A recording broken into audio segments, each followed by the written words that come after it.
leading, and it's a misconception, Honorable Speaker.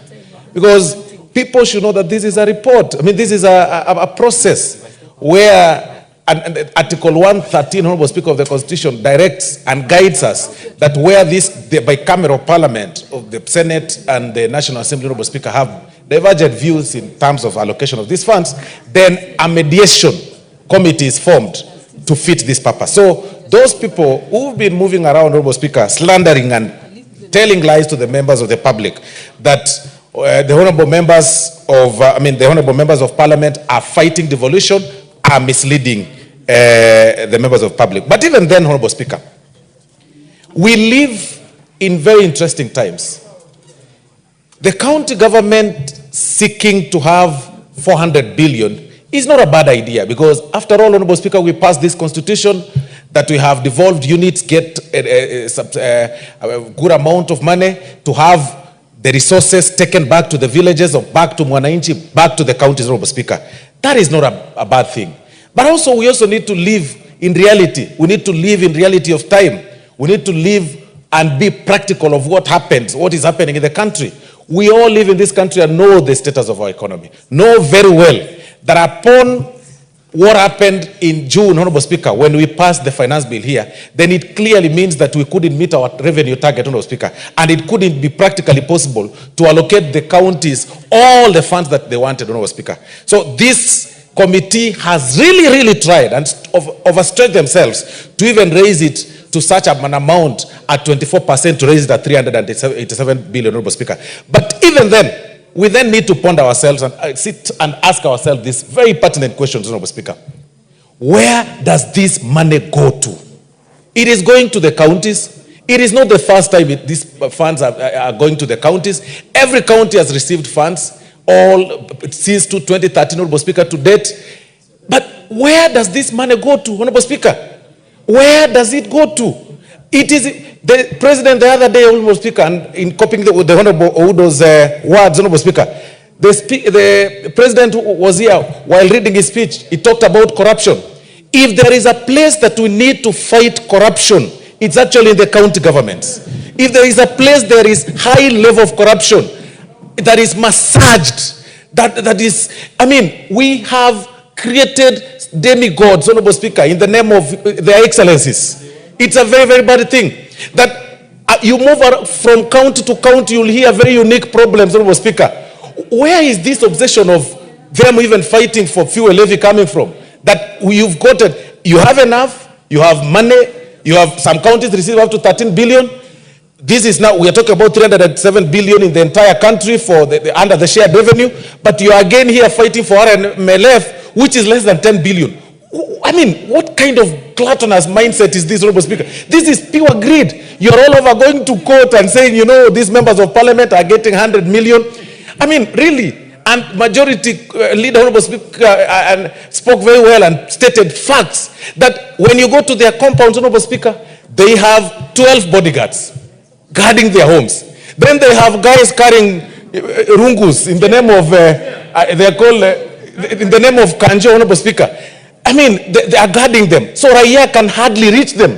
So all those problems are taken to members of parliament who only have one bodyguard, Honorable Speaker, and by the operations, by facts of our operations in terms of our duties, Honorable Speaker, wherever with the people. So these guys walk around with so many people. Raia can hardly reach them to explain to them their problems.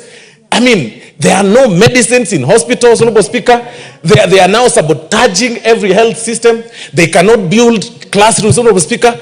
I even heard one governor, Honorable Speaker, close to actually in my county, bragging that the KTRH, the Kisii Teaching and Referral Hospital, makes 247 million in a quarter. Really? You are bragging that you are making 247 million in a quarter in a hospital that does not have drugs, in a hospital that does not have doctors, enough personnel, in a hospital that people are dying.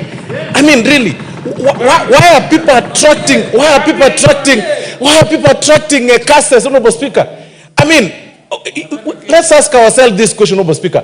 Why would one person need 20 vehicles following him, you know, to a function, to a body of function that does not belong to him, does not belong to his relative? 20 vehicles, one carrying a chair, another one carrying a carpet, another one carrying goons, another one carrying a girlfriend, another one carrying water, another one carrying a toilet, Honorable Speaker.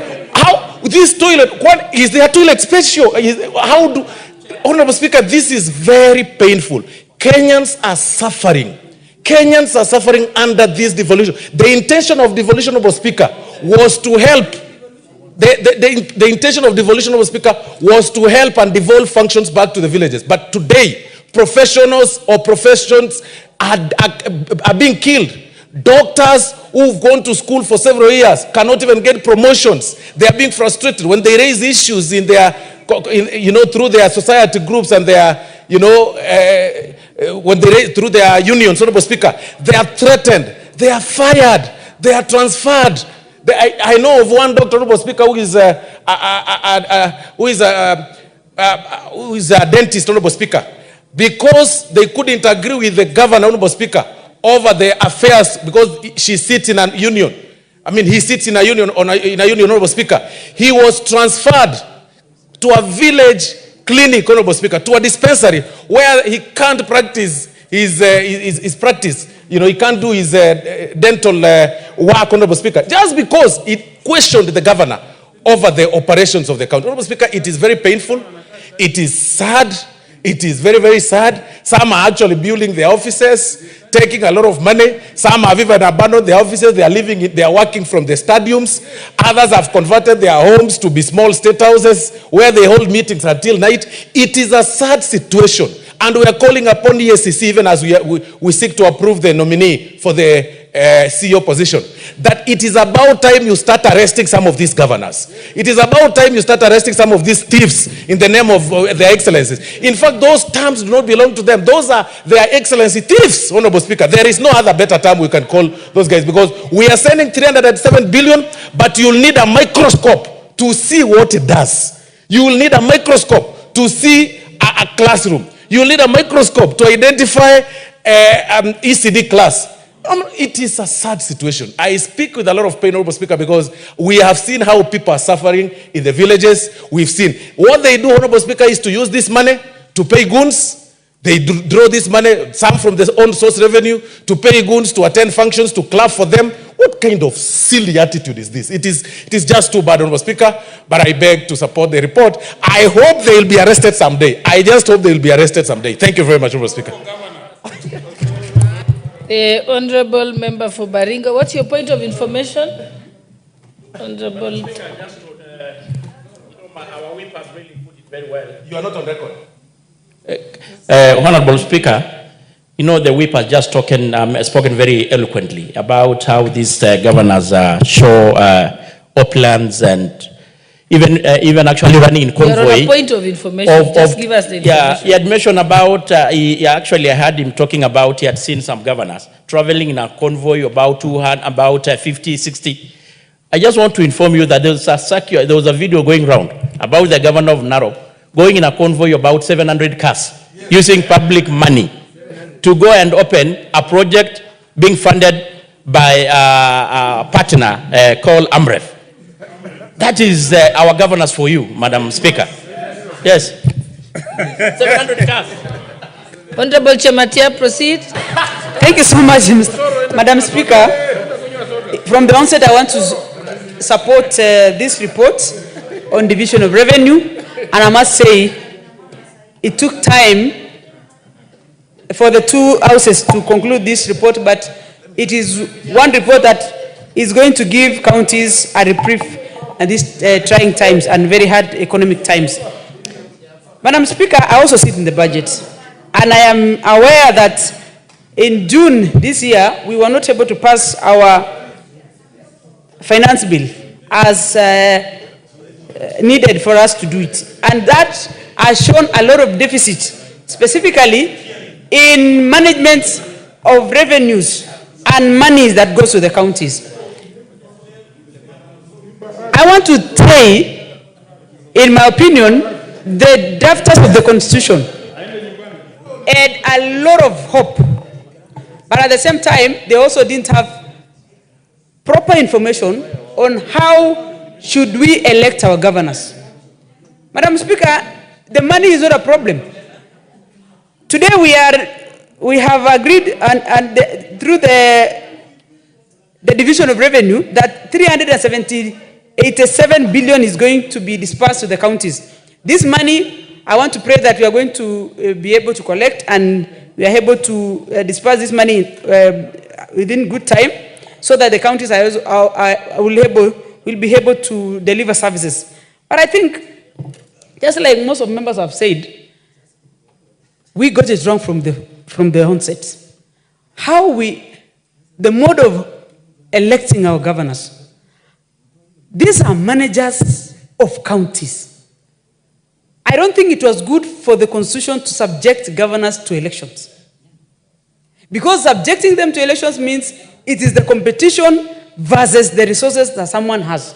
So we were not able to get the quality governors to govern and help the counties, specifically the far-fledged counties. If you ask me, governors should be probably appointees. They should be appointed, and most likely, they don't have to come from the locality. These are people who should have the proper career to manage resources. Today, what we are crumbling is the level of incompetence of governors. If you look at the first governors who came in, most of them tried to put structures and to create the functioning of the counties. And subsequently, the second and the third have a lot of imbalances. And it's because we subject them back to elections. And to be a governor in Kenya today, no one uses minimally less than 50 million. I want to ask, even if today we are crying here because we don't have money, and we are complaining about the services that the governors are not giving to the people, I want to say it is the way we introduce these counties. Also, the number of counties in this country is too many. 47 counties is so many, is so much that sometimes you wonder whether we need a village. It's almost like, because we are creating counties on tribal, like Kisii County, we have Turkana County, we have, that is giving that proper corruption to thrive. Because if I am a governor and my locality is, and everyone who is within the locality is my tribe, most likely I will employ probably a relative. The people who help me to campaign are the ones who are going to be the forefront to make sure that they have been employed. And most of them are not always qualified.